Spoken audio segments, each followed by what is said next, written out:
কৃষ্ণনগরে একজন বিএলও তার মৃত্যু, সুইসাইড নোটে লেখা আছে আর কাজের চাপ নেওয়া যাচ্ছে না।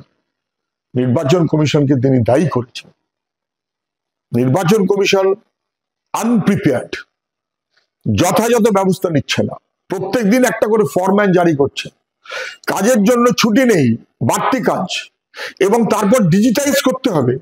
সেটা করতে হবে কেন? কারণ রাজ্য সরকার শেষমেশ অ্যাপ্রুভাল দেয়নি। ওই যে ডাটা এন্ট্রি অপারেটর বিহারে দিয়েছে, আমাদের রাজ্য সরকার দেয়নি।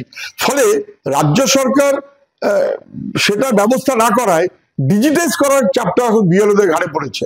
আর বড় অংশের মানুষ বিএলও তারা বলছেন যে একে তো ফর্ম দিয়ে আসবো, ফর্ম নিয়ে আসবো, ফিল আপ করে ইত্যাদি ইত্যাদি, সেটা একটা ঝামেলা ছিল বটেই। এখন বাড়তি চাপ ডিজিটাইজ করো, এটাও ডেটা এন্ট্রি অপারেটর নয়। ওদিকে নির্বাচন কমিশন, এদিকে রাজ্য সরকার, এই দায় দুজনে কেউ অস্বীকার করতে পারবে না। মানুষগুলো বিপদে পড়ছে, চিড়ে চ্যাপ্টা হচ্ছে নির্বাচন কমিশনের অপদার্থতায়, আর রাজ্য সরকার তারা যথাযথভাবে সাহায্যকারী কোনো ভূমিকা না নেওয়ায়।